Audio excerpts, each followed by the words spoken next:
और हमने डिफरेंट तरह की इंडस्ट्री पे बात करने की कोशिश की। एक्सपोर्ट की हम हमेशा से बात करते हैं कि अपनी एक्सपोर्ट को कैसे बढ़ाएं, इंपोर्ट को कैसे कम करें, रेवेन्यू कैसे जनरेट करें। आईटी सेक्टर पूरी दुनिया उस पर काम कर रही है, पूरी दुनिया से डॉलर्स जो है वो अपने मुल्क में आते हैं तो अच्छा रेवेन्यू जनरेट होता है। उसके अलावा सबसे बड़ी बात जो हम पहले भी बात कर रहे थे कि टूरिज्म पे काम करने की बहुत ज़्यादा ज़रूरत है। इसी तरह से अगर हर शहर की एक स्पेशलिटी होती है, उस पर हम काम करना शुरू कर दें तो खवातीन के जरिए से हम किस तरह से ज़रा मुबादला कमा सकते हैं, मैं आपसे जरूर जानना चाहूंगी मैडम। जी हमने जी अभी फैसलाबाद वुमेन चैम्बर में हमने एक इनिशिएटिव शुरू किया। हमने देखा कि एक्सपोर्ट के अंदर हमारी पाकिस्तान में खवातीन की बहुत कम तादाद मौजूद है जी। और मसला ये है कि अगर वो एक्सपोर्ट में हैं तो बड़े बड़े सेक्टर्स में मौजूद हैं, लेकिन फिर वही वाली बात है कि वो साइलोज में काम कर रहे हैं। तो अभी हम जी एक फैसलाबाद वुमेन चैम्बर के अंदर जो है एक्सपोर्ट डेवलपमेंट फैसिलिटेशन सेंटर बना रहे हैं पूरे पाकिस्तान की खवातीन के लिए। हमने उसके अंदर सारे चेंबर्स को रुजू किया है कि जो छोटे लेवल की खवातीन हैं, स्मॉल मीडियम एंटरप्राइज की खातून है जो अपना प्रोडक्ट बाहर भेजना चाहती है, वो हमारे एक्सपोर्ट डिस्प्ले सेंटर के ऊपर वो प्रोडक्ट रखे ताकि बायर जो है वो अगर उसे फिजिकली देखना चाहे तो वो यहाँ पर देख सके।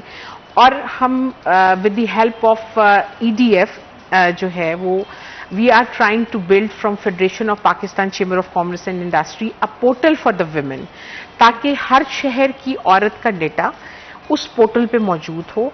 अगर उसका इंटरनेशनल बायर लेट्स सपोज वो जर्मनी में बैठा हुआ है और वो कहता है कि मुझे फैसलाबाद से होम गारमेंट्स देखनी है, तो वो होम गारमेंट्स का जिस वक्त एक सर्च करे तो वो खवातीन होम गारमेंट बिजनेस से जो अटैच है फैसलाबाद शहर के अंदर उन सबका डेटा जो है वो वहां पर डिस्प्ले होना शुरू हो जाए।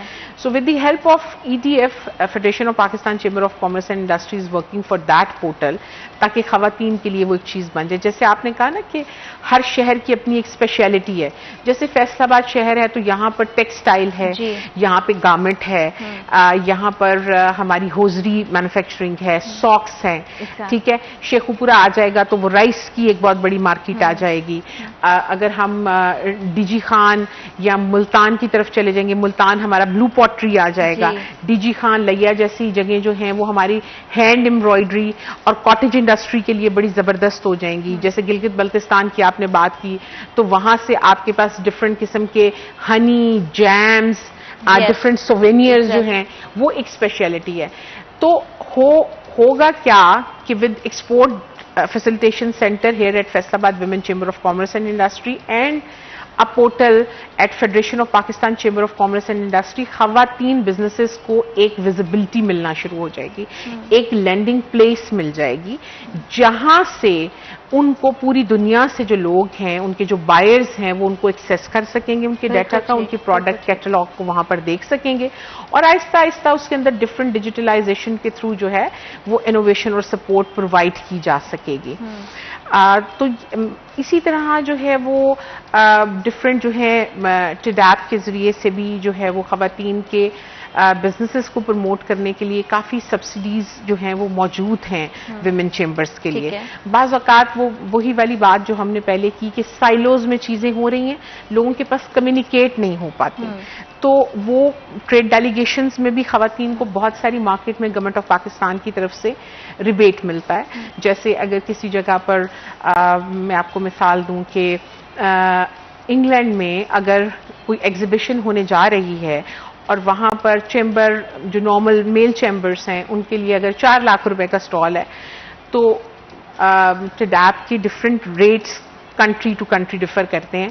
सब्सिडाइजेशन जो है वो वुमेन के लिए हो सकता है वहां पर वुमेन एग्जिबिटर को वो 2 लाख रुपए का जो है वो स्टॉल मिल जाए। जैसे अफ्रीकन मार्केट के लिए अगर अफ्रीका में कोई एग्जीबिशन हो रही है तो खवातीन चैम्बर्स के लिए जो है वो तकरीबन 80% तक का रिबेट है, यानी कि अगर नॉर्मल चैम्बर जो है वो 2 लाख रुपए पे करके जा रहा है तो वहां पे खातून जो जा रही है उसने 40,000 रुपए पे करना है। और फिर हमने TDAP के साथ बात भी की कि we wanted to make the clusters from all over Pakistan. जैसे आपकी हैंडमेड ज्वेलरी बनती है, अब एक खातून एक बहुत बड़ा यूरोप का जो है वो ऑर्डर पूरा नहीं कर सकती, तो एक खातून जो हैंडमेड ज्वेलरी फैसलाबाद से बनाती है, एक खातून जो सरगोदा से बनाती है, एक जो मुल्तान से बनाती है, उसका एक क्लस्टर बना दिया जाए और वो मिलके एक्सपोर्ट ऑर्डर को जो है वो कर लें। पाकिस्तान में एक बड़ी कमी ये है कि बाहर दुनिया में इंडस्ट्रीज जो है वो एक बड़ा ऑर्डर लेके आती हैं और अलाइड स्मॉल इंडस्ट्रीज के साथ मिलके अपने उस ऑर्डर की कंप्लीशन कर लेते हैं।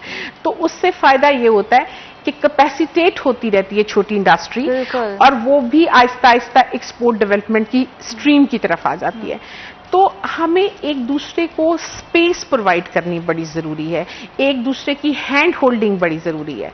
देखिए, अब मैं कहती हूँ कि बीइंग मुस्लिम एक बड़ा हमारा इत्तेकाद है, हम जानते भी हैं कि हम कहते हैं कि कुरान में रब ने कह दिया है कि जो रिस्क मैं तुम्हें देना चाहूं वो कोई रोक नहीं सकता, और जो मैं ना अता करना चाहूं वो तुम्हें कोई दे नहीं सकता।